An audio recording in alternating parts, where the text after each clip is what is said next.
This is a Plague Tale: Innocence. It is a Xbox One X enhanced game. It features an improved resolution and HDR support, and I will mention that the HDR support is quite wonderful in this game, and the game itself is rather lovely. It is a very narrative-driven experience, and that's why I picked this particular area. So this is Chapter 5. This is after kind of things open up, you get an idea of the characters, and I'm going to try to keep this as sort of spoilerish free as possible. And this level, actually, interestingly enough, was what I was shown at E3 previously, so it's really great to see how the game has sort of advanced over time towards this final release. So you're playing as this main character here, Amicia, and you've got your little brother Hugo, and sort of bad things happen there. The Inquisition is here.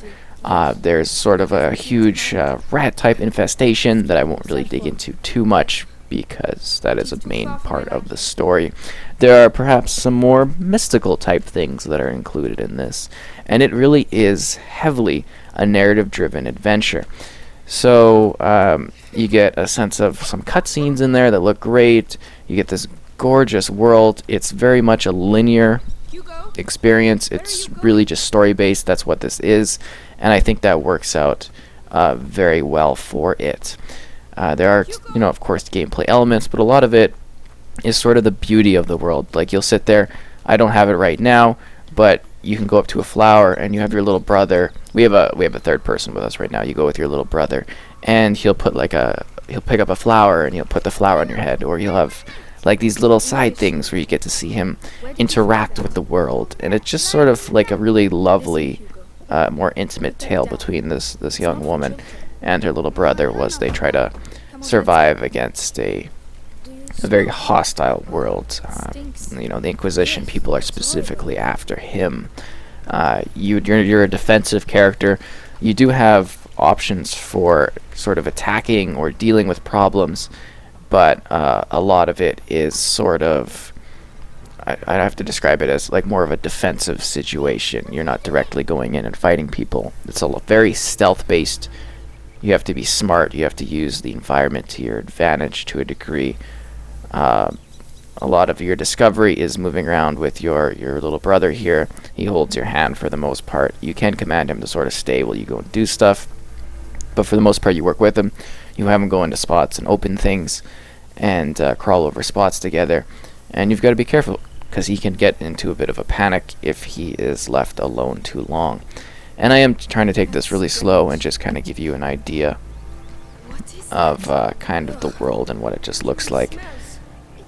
And again, it is usually a little bit more focused, but I am taking my time just so you can see, like, it is a very gorgeous game. There's a lot of density within the environments, and this next scene here will be a little bit more towards the creepy side of this, because this is a dark game. There's a war going on.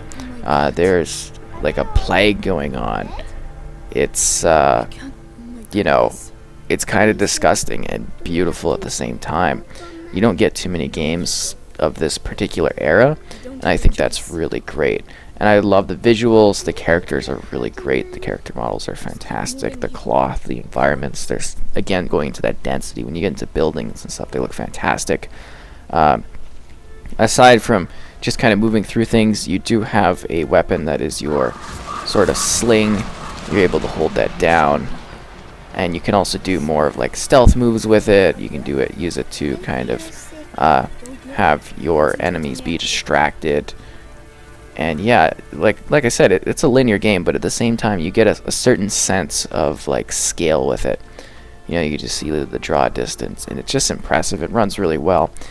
And again, I picked this particular area just because, could you not move me out of the way, kid? Just because I thought this was a really good spot to kind of display what the game is about. Do I not have any?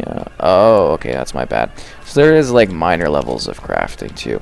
It's not like a really necessarily difficult game, as to say, because it is linear based and just really narrative focused.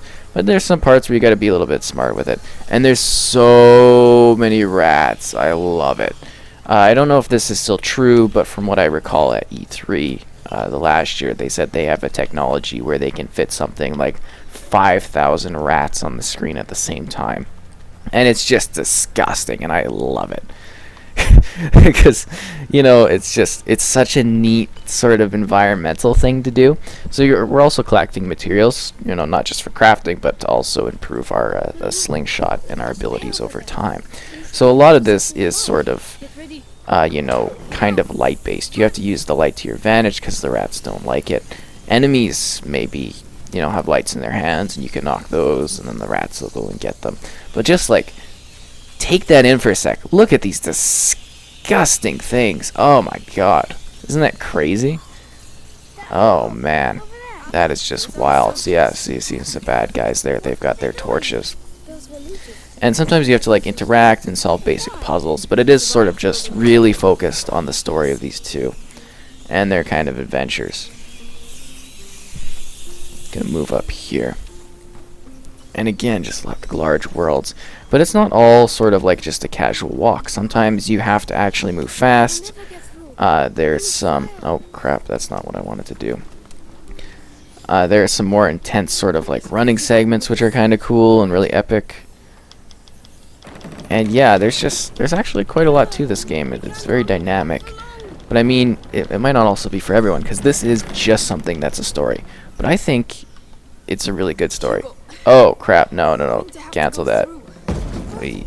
I don't... Because we gotta light that. Okay. I think we gotta light that. Yeah, okay. Let's get that down there. Again, the puzzles aren't anything too crazy, but you will have to take a second. I haven't also found the stealth to be very bad. It works quite well. I didn't have any too many problems with like using the stealth segments, and I'm not a huge stealth person at all, so you shouldn't have an issue with it. This really is something that you can just enjoy as a narrative game with light elements of gameplay to it. Come on. Do I have to keep holding it?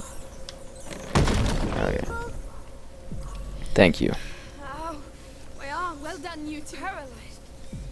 Alright, where are we going to be going to? Trying to think of the fire area. Yeah. Well, we might as well grab the loot while we're here too. We're going to have some more intense segments coming up here because we are going to be dealing, I imagine, with some enemies from what I recall. Yeah, going through this. Okay, let's burn it up. And we got to stay together. Yeah, you got to be smart about it. You need to, you know, keep in the light, deal with the rats. Sometimes you can like pressure them and burn them. It's kind of crazy. It looks really cool. But yeah. Oh, and then we get grass kind of like this. It's a little bit different usually. Yeah, and then get him. Yeah, and then you can like stealth kind of move through the crowd area, which is kind of intense.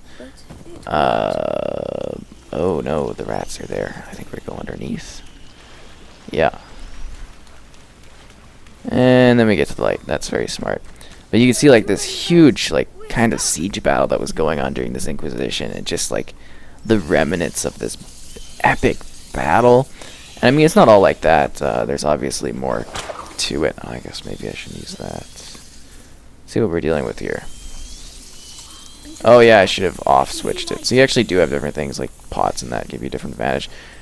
I should have just auto-switched. Oh, my bad. Messed that up.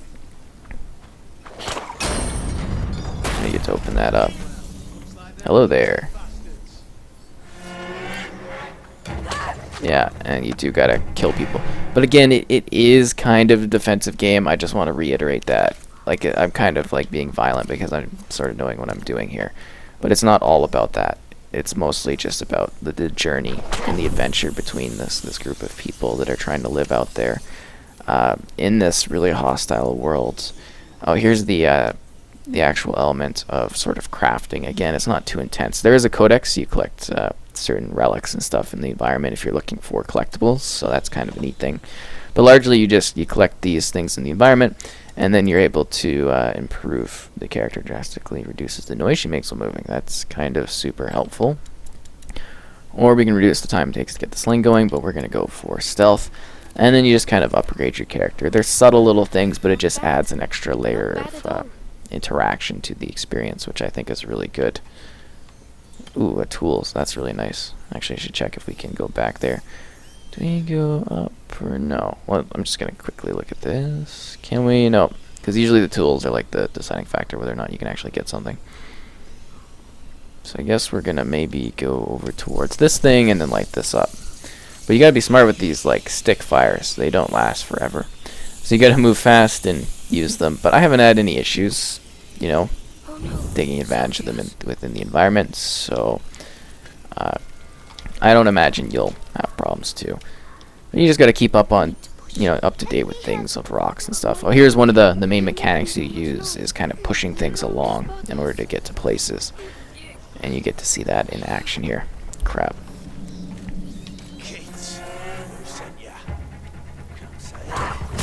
Oh no! Yeah, no, he got me with the spear. I guess I should have been a little quicker there. But yeah, it loads really fast. Again, you have controls with the little guy here. And generally, it runs really smoothly. Death's not a big deal. The cutscenes are fair. Like, well, not cutscenes, but the checkpoints are more than fair. And it's just a really well done game. I think it's a really beautiful title. It does what it aims to do well, and it presents a world that's clean, polished, entertaining to play. I love really narrative-driven things, and this one just hits the right spots. I haven't had any issues with it, and I think overall they've sort of really nailed this one, doing something that was like, that really does feel unique and different, and yeah, it's just kind of gross and creepy, and then that makes me like it even more. Like, isn't that just like disgusting? I see all the rats just like eat that guy down. You're like, ugh, and it's unsettling, and I think that's really cool. It's almost kind of like a horror game. I wouldn't really say that it's horror. Oh yeah, I forgot. You gotta, the muck kind of sometimes makes you go slower, so you gotta be smart in certain points. But yeah, I like how it sort of kind of borders on that, but for the most part this is sort of a stealth experience. Oh crap, that's not gonna work. So we're gonna have to be smart with that. But anyways, that's, I think, enough to show off of A Plague Tale: Innocence. It's really well done. I think it's great if you're looking for a story title. I think the bond between these two characters is really well done. It's an emotional tale. It's darker than you think it is, and it's just kind of fun to play. And yeah, A Plague Tale.